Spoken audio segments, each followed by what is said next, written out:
Hello everyone. तो हम polynomial chapter की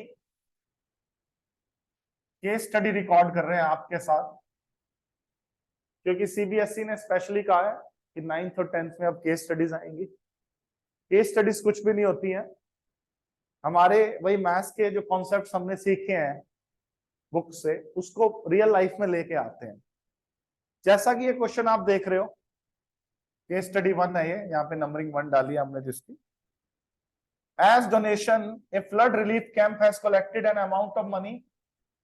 जो भी पैसा इकट्ठा किया उसको उसने एक पॉलिनोमियल की शेप दे दी, ये x⁴ minus 2x³ plus 3x² minus ax plus b।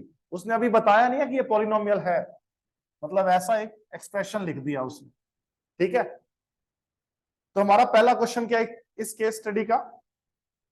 x⁴ minus 2x³ plus 3x² minus ax plus b is a polynomial, is a equation, is a identity और नन ऑफ दिस। तो बताइए, equation तो है ही नहीं है। Equation होता तो equal to something होता। आइडेंटिटी में भी कोई ना कोई आइडेंटिटी बनती है, a प्लस बी का whole square, a minus B का whole square, a plus B का होल क्यूब, यहाँ पे अभी, और वो भी इक्वल टू समथिंग होता है ना। तो आइडेंटिटी भी नहीं है ये, तो पॉलिनोमियल क्यों है बता सकते हैं आप? क्यों है ये पॉलिनोमियल? क्योंकि पॉलिनोमियल इसलिए है क्योंकि पॉलिनोमियल की जब हमने डेफिनेशन करी थी कि जो उसमें वेरिएबल इन्वॉल्व होते हैं किसी भी अलजेब्रिक एक्सप्रेशन में, अगर उनकी पावर्स होल नंबर है, जैसे 4 होल नंबर है, 3, 2, x⁴ 1 और b के साथ भी x⁴ 0 लिख सकते हैं, तो ये सारे ही होल नंबर्स हैं। तो जो वेरिएबल इन्वॉल्व है उनकी पावर्स अगर होल नंबर्स है तो उसे हम क्या बोलते हैं? पॉलिनोमियल। तो फर्स्ट क्वेश्चन का आंसर पॉलिनोमियल है। ठीक है जी, अब ध्यान से सुनना। उस फ्लड रिलीफ सोसाइटी ने कितना पैसा इकट्ठा किया? ये वाला, ये इस ग्रीन सर्कल में जो मैंने किया। अब इकट्ठा करके वो पैसा कहीं ना कहीं बांटना भी तो है। सपोज मैं कहूं उन्होंने 50 रुपीज इकट्ठे किए, एग्जाम्पल दे रहा हूं मैं। फिर वो 50 रुपीज इकट्ठे करके और उन्होंने कुछ लोगों में 8 रुपीज बांटे। एन लोगों में, मान लो मैंने कहा 50 रुपीज इकट्ठे करके 6 लोगों में बांटे, तो 48 रुपीज हो गए। तो रिमेनिंग कितने रुपीज रह गए? 2। तो ये 2 एक तरह से हमारा रिमाइंडर है। ठीक है, हर बंदे में 8-8 रुपए बांटे और कितने लोगों में बांटे हैं? 6 लोगों में। तो रिमाइंडर क्या हुआ? 2। तो 50 को 8 से डिवाइड करने के बाद रिमाइंडर क्या आया? 2 आया। ये इस बात का मतलब हुआ। अब आइए इसको पॉलिनोमियल्स की टर्म में समझते हैं इस बात को। ये जो पैसा इकट्ठा हुआ, लॉजिकली हो क्या रहा है? हर बंदे में x-1 अगली लाइन में है -1, तो कंफ्यूज मत होना, ये x-1 है। x-1 कितने लोगों में बांटा? ये n लोगों में बांटा, और रिमाइंडर कितना बचा? 5। तो हमारी एक्सप्रेशन क्या बनेगी? सोचो, x-1 हर एक बंदे को दिए और वो n लोगों में बांटा है, और रिमाइंडर क्या बचा? बोलो 5। तो अगर मुझे डिविडेंड निकालना है, ये वाला पॉलिनोमियल निकालना है, तो क्या बनेगा ये पॉलिनोमियल? बताना। Divisor into quotient, x-1 into n plus 5। तो ये पैसा हुआ ना पूरा। तो x-1 इंटू n प्लस 5 कहां पे है? कौन सा पॉलिनोमियल है? डी ऑप्शन है। तो ये वाली चीज और ये वाली चीज, ये इसी से ही तो निकली है, बस इसको मॉडिफाई करके ऐसे लिख दिया। ये जो सर पूरा, ये दोनों हाँ बोलो बोलो। x-1 इंटू 5, ये पैसा ही तो बटा। x-1 इंटू बटा और 5 रह गया, और ये पैसा है कौन सा? यही वाला जो इकट्ठा हुआ। Are you getting my point?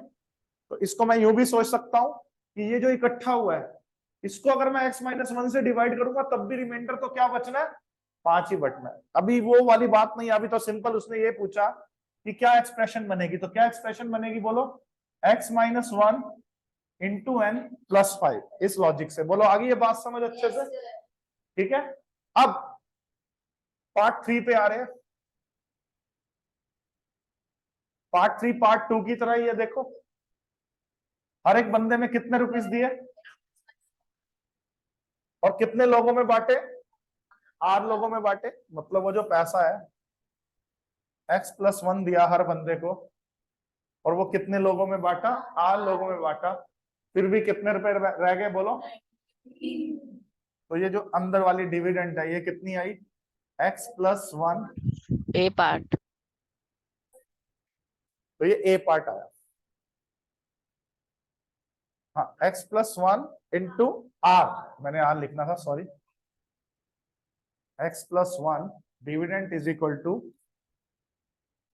Divisor into quotient plus dividend. अच्छा ये आंसर तो आ गया ए पार्ट। ये एग्जैक्टली यही का यही पॉलिनोमियल है। पैसा ये भी इकट्ठा हुआ और पैसा ये बटा, तो ये चीज और ये चीज सेम ही है। बोलो ये बात समझ आई या नहीं आई? काफी बच्चों को ये बात समझ ही नहीं आ पाती कि हो क्या रहा है इसको। ठीक है, अब हम कर रहे हैं पार्ट नंबर 4, जो इस केस स्टडी का सबसे इंपॉर्टेंट और टफ पार्ट है, कई बार बच्चों को समझ नहीं आता। आइए पार्ट नंबर 4 करते हैं अब।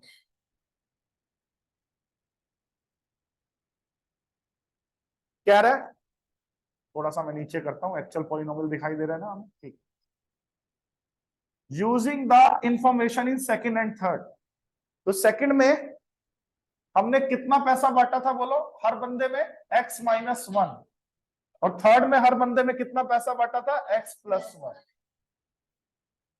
थर्ड का जो डी पार्ट आंसर आया था हमारा सेकंड का, ये मैंने कहा था कि ये वाला और ये वाला पैसा तो वही है ना। तो लॉजिकली मैं ये कह सकता हूं कि सेकंड पार्ट के अकॉर्डिंग अगर हमने हर बंदे में x-1 बांटा तो कौन सा पैसा बांटा, यही तो बांटा।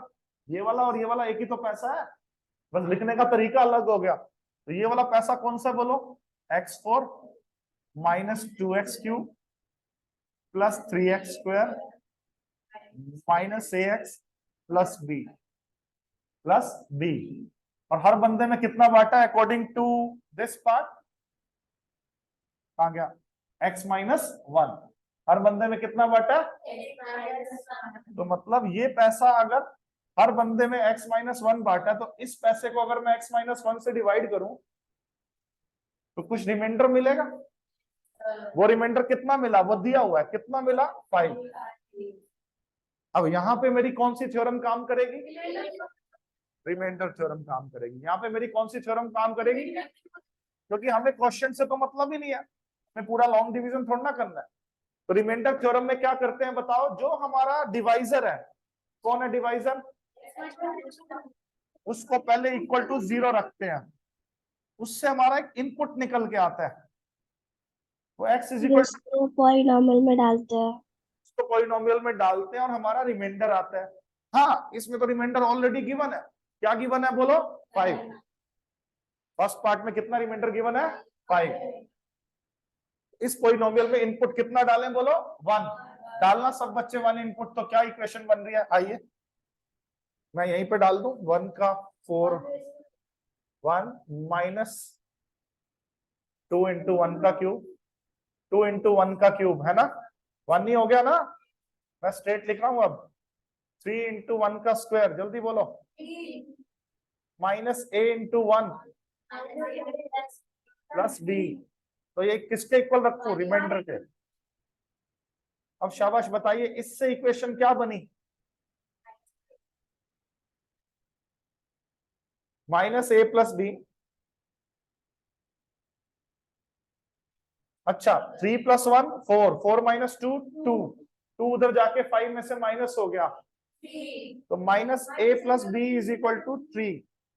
इसको संभाल के रख लो अपने पास, इस इक्वेशन को संभाल के रख लो सब बच्चे, -a + b = 3। इसको फर्स्ट इक्वेशन नाम दे रहा हूं मैं। सबको आया समझ?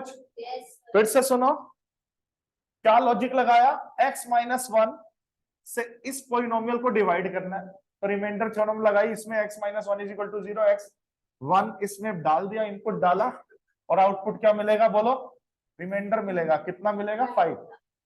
अब मैं मैं रब कर रहा हूं, जिसने देखना हो रिवाइंड करके देख लेना, जो वीडियो देख रहे होंगे। सर 1 मिनट बेटा, एक अब मैं क्या कर रहा हूं, पॉलिनोमियल तो वही है, पॉलिनोमियल तो वही है, लेकिन अब की बार कितना कितना पैसा बांटा है, शाबाश।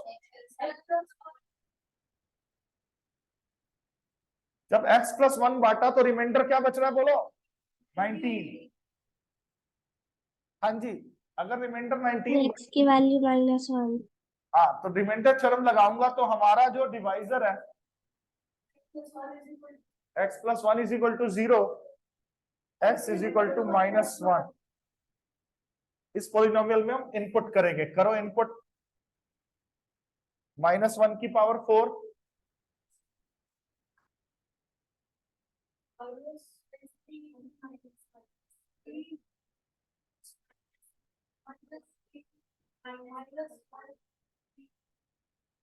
इक्वल टू क्या, बहुत बढ़िया। अब जल्दी से बताओ इससे क्या इक्वेशन बनी फाइनल, देखो -1 की पावर 4 1 ही होएगा, -1 का क्यूब -1 होगा, लेकिन आगे -2 है, -1 का स्क्वायर 1 + a + b, ठीक है। 3 + 2 5 + 1 6, तो a + b कितना आया बेटा, 19 - 6 13, a + b 13 आ गया।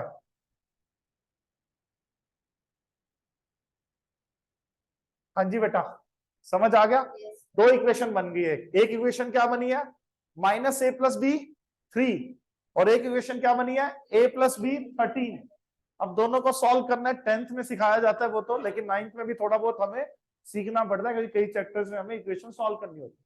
तो दिख रहा है, अगर मैं दोनों को ऐड कर दूंगा तो हमारा a एलिमिनेट हो जाएगा, ऐड करूंगा तो -a + a cut, b + d 2b 16, b का वैल्यू क्या आया 8, b का वैल्यू क्या आया बोलो 8। अब b का वैल्यू 8 चाहे फर्स्ट में पुट कर दीजिए चाहे सेकंड में पुट कर दीजिए। अब मैं सेकंड में b का वैल्यू 8 पुट कर रहा हूं जो मेरा आया, तो a + 8 = 13, a का वैल्यू क्या आ गया 5। तो इसने a और b का वैल्यू पूछा था, तो कौन सी ऑप्शन है, a 5 और b 8, सी आंसर हम लगा के आएंगे। सबसे इंपॉर्टेंट पार्ट है इस क्वेश्चन का, जो बहुत लोगों का दिमाग घुमा सकता है। तो हम क्या आंसर लगा के आ रहे हैं, सी। कितने बच्चों को समझ आया अब यहां तक। अब मैं इसको रब कर रहा हूं, रुकिए अभी खत्म नहीं हुआ क्वेश्चन, क्योंकि एक पार्ट और भी करना है हमें। ए 5 आ चुका है और बी कितना आ चुका है बताइए 8। अब हमारा ओरिजिनल पॉलिनोमियल क्या है, शाबाश, ओरिजिनल पॉलिनोमियल को पकड़िए।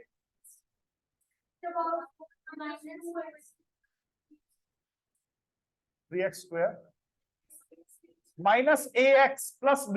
अब a की वैल्यू क्या आई है बोलो, 5 पुट कर दो, प्लस b की वैल्यू क्या आई है 8। a और b जो मिसिंग थे हमें पता लग गया, और ओरिजिनल पॉलिनोमियल की वैल्यू भी पता लग गई, जो ओरिजिनली पॉलिनोमियल में पैसा इकट्ठा हुआ था। अगर ये पार्ट भी पूछा होता तो ये आंसर मार्क करके आता, ये पूछा ही नहीं हुआ उसने। लेकिन अगले 5th पार्ट में इसका यूज है, क्यों है देखो।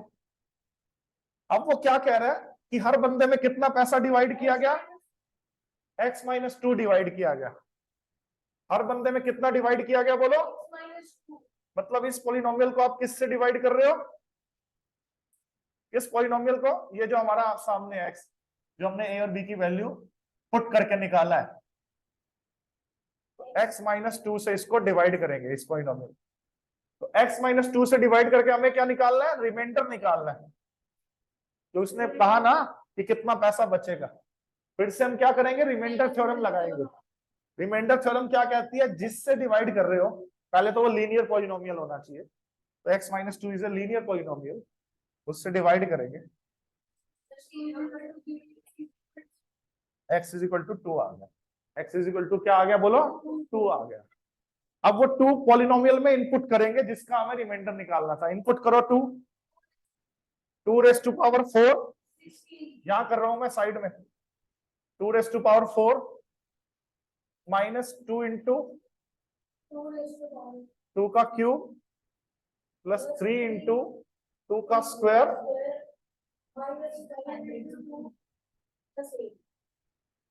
ठीक है, अब देखो कितना आ गया, 16 माइनस 16 प्लस 12,